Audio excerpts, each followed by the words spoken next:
Hello? I'm calling for Frank Jackson. Yeah, okay, hold on 1 minute. Hello, Frank here. Yes, sir. My name is Renee. I was giving you a call back. You called yesterday? Yes, about the, let me get your file up here, just take a moment. Thank you for calling me back. So that was your work number that I called you at? Mm-hmm. Okay. Let me pull it up here.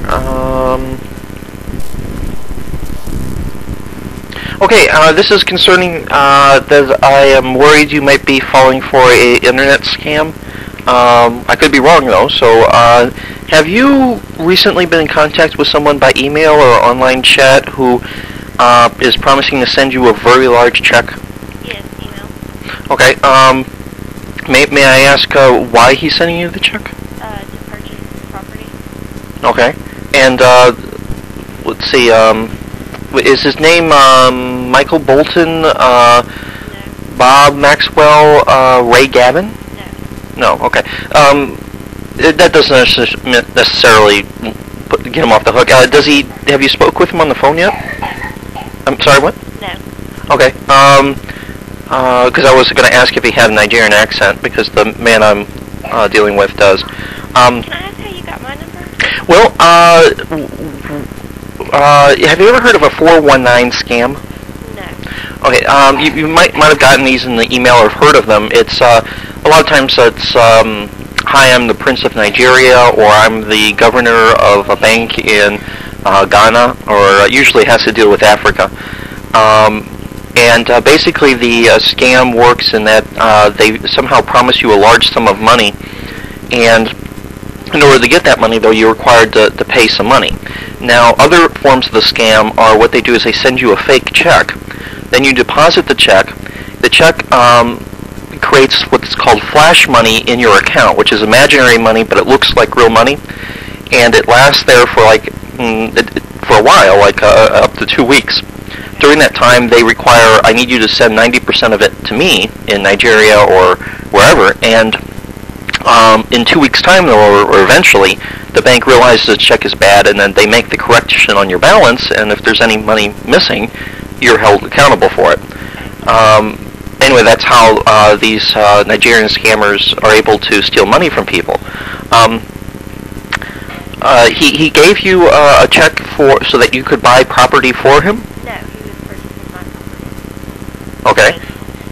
And so you had an ad out for the property? I did. Okay. And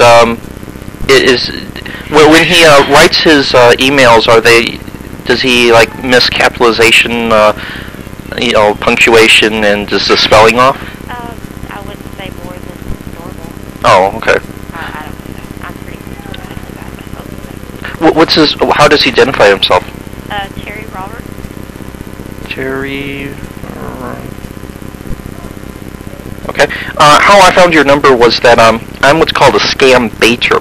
We answer these emails, and then in the effort to waste their time and make them do stupid, costly tasks like call people long distance and stuff, this keeps them away from real victims. On occasion, they'll give us information about real victims, and then we use that information to contact the people who are who might be falling for the scam. In this case, I fooled the scammer, who calls himself, for me anyway, Ray Gavin and Michael Bolton. I fooled him into thinking that I'm a fellow scammer from Nigeria. I used a program that translates my English into Pidgin, which is their language, and he agreed. He gave me the names and addresses of several people that he wants me to send checks to. So you were one of the names that he wanted me to send a fake check to, and the idea is that he would pay me, thinking I'm another scammer. He promised me a percentage of whatever money we'd make from these various victims. Okay. Don't feel bad. These guys are very charming, and they know exactly what buttons to push on people.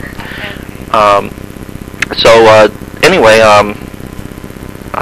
so you were going to wait for a check, and then probably what was going to happen is the check was going to be too large, and then he wanted you to send the surplus to him. Yes. Okay, we'll see if the check is fake, so any surplus would have been like pure profit for him.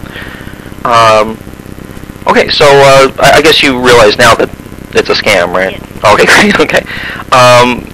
May I ask, would you have fallen for it, you think, or would you have like waited a month before doing anything? Hesitant, Uh-huh. I would have deposited the check and probably waited a month or so, and then if everything was okay. Okay, good. Well, so then I probably Not didn't. immediately. Okay, so then I probably didn't save you any money, but at least you. Yeah, you probably did.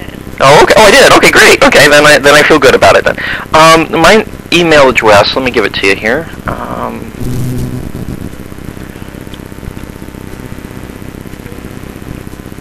I have several, so I need to actually read it to you.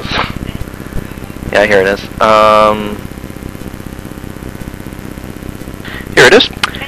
Frank Jackson is cool. So FrankJacksonIscool at gmail.com. Okay.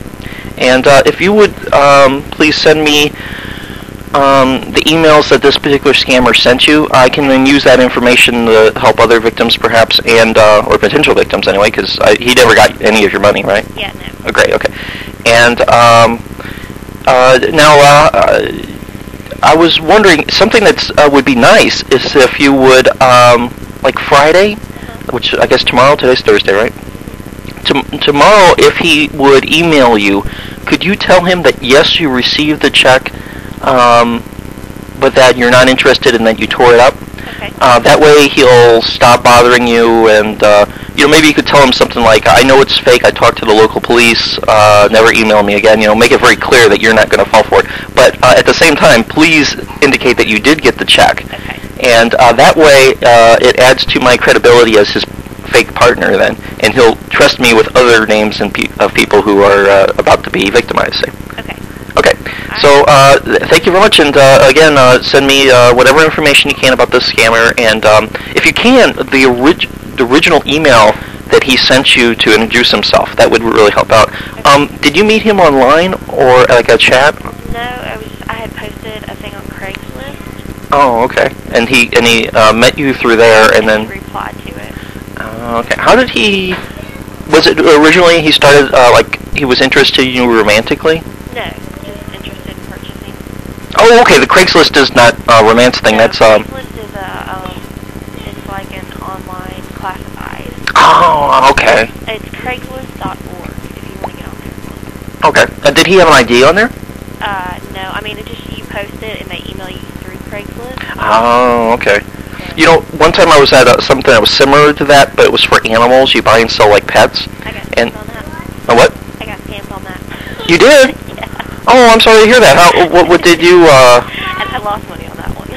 Well, what happened on how did the scam work? And Puppyfinder.com, and I had talked to the people on the phone and everything, and had sent them a Western Union money order for a dog. yeah, the scammers love Western Union. It's very convenient for them. I know that now. Yeah, now you know that, right? Yeah, I went on one, and they the scammers had posted zebras for sale, Oh, wow. and they said that they were in Zambia, and that they were selling the zebras, and of course you had to pay up front for them. And so I had a lot of fun getting them on the phone. I love getting these guys on the phone and then talking their ears off. And the old man who answered the phone when you called, Yeah. see, this is my scammer number. That's Grandpa Huckle. He always adds about 45 seconds to every scammer conversation. What? I don't understand. What's your name? So anyway, I'm glad I got a hold of you, and thank you for calling me back, and thank you for sending me the emails that you have. That might help me out. Okay. Hey, thank you again. Thank you. Bye-bye.